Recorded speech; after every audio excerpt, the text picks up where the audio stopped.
It's John Gathings. I'm here at American Stainless here in Sherrall. I'm going to teach you a little bit about my job and what that entails, and just what goes on day to day in receiving here at this fine company. Why is it important?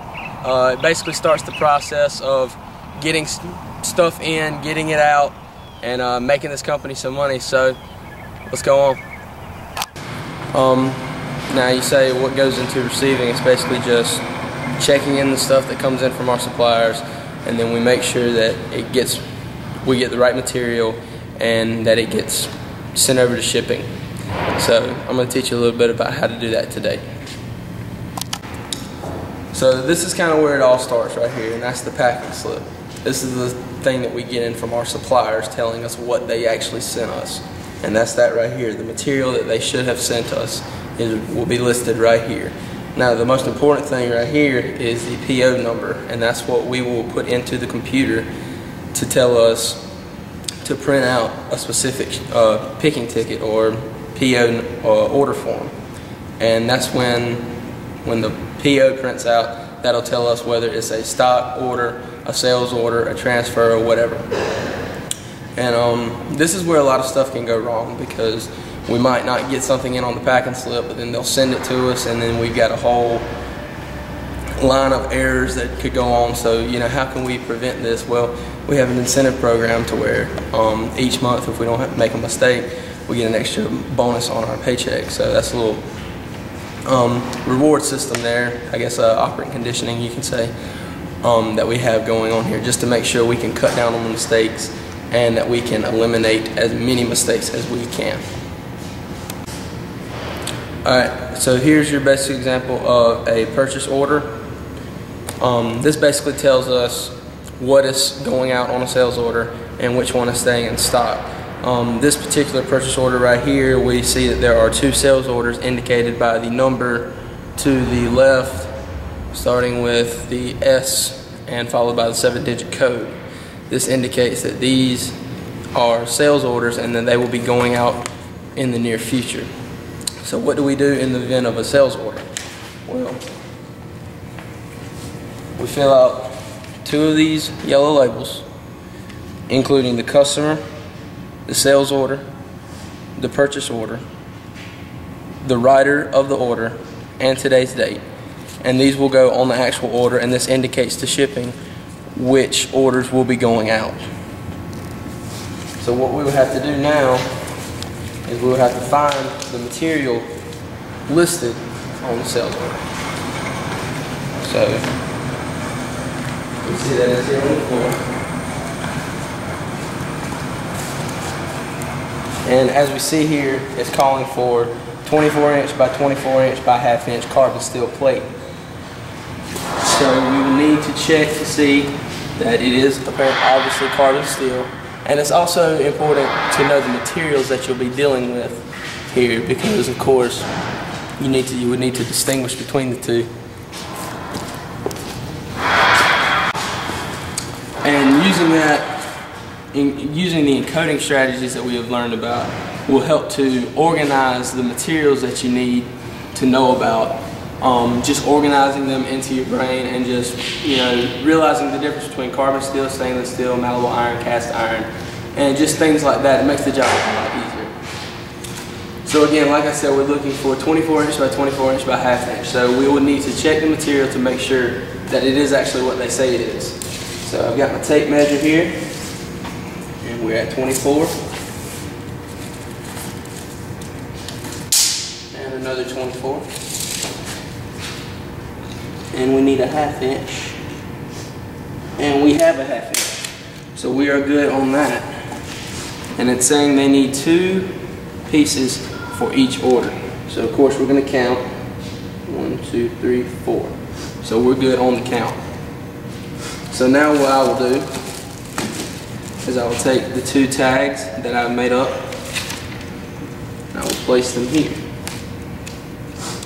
again indicating to shipping that this is the order that they will be looking for whenever the ticket prints out later on.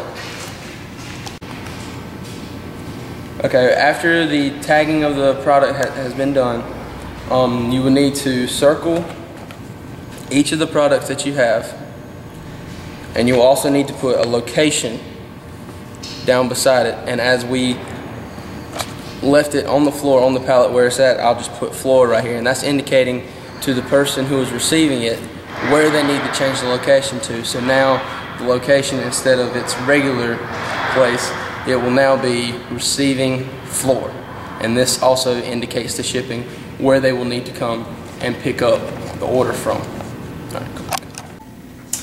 Okay, so after the tagging process has been done and you have filled out the new location for the sales order, then now it is ready to be actually be received. So what we'll do now is I'll have the PO in front of me, and this is where a lot of the computer work comes in, and we will go to purchase and stock receipt entry. It'll come up with a box asking you for the PO number. You will put in the PO number that's at the top of your paper, and then you'll click OK. And this, whenever you hit enter, it should pop up the exact same PO that you have in front of you on the paper. Then you will check each quantity to make sure each one is okay. So as you see here, I have 2 and 2, and I have 2 and 2, so we're matching. Now, because this is a sales order and we had to change the location, we also have to change it in the computer. Excuse me. So what we will now do is we have to do it in each line item individually. It's not like a group thing. Even though they're all in the same location, we can't change it all together. So what I'll do is I'll highlight the first one, and I'll go to line item, and I will click scheduling. Now this should bring up a box such as this, and you see a line item right here that says receive quantity 2, and also to the right it has the tagged sales order that you should have on your paper. If it doesn't, then you've done something wrong. Now once you've confirmed that it is the right line, you will click edit and go down to split locations, and this will come up a box where you can type in the new location, and as of right here, the new location is R-receiving-floor, and that's just, again, another indication of to shipping as to where they can get this product from. So we'll exit out of that. We'll exit out of that one. Now, like I said, we have to do each line item individually, so we'll have to do it one more time at least. Okay, after the locations have been put into place, then you will need to go down here to the little tabs down here where it says status. And this is where you'll see the order status as still open. Now you will need to check the items up here, once again, kind of a triple check just to make sure that you have the right items on here. So 2 and 2, so we are good. I'll click out of that. Then you'll go down here to order status, and you'll hit R and then control period. Now after that, you'll receive a series of questions as to where you would like to print the PO ticket, the generation ticket, and you will just continue through with that, and after that process is done, another PO ticket will print out and you will have received the order. Okay, so after it has been received in the computer, now you will take the new copy of the PO with a generation on it, the .001. You will take the copy that you worked originally and the original packing slip that came with it. In that order, staple it and place it in the basket right here, and the process is now complete. So I have now shown you how to work a little bit in receiving at this fine company of American Stainless. I'd like to thank Mike Bone, boss man, for allowing me to come in here today.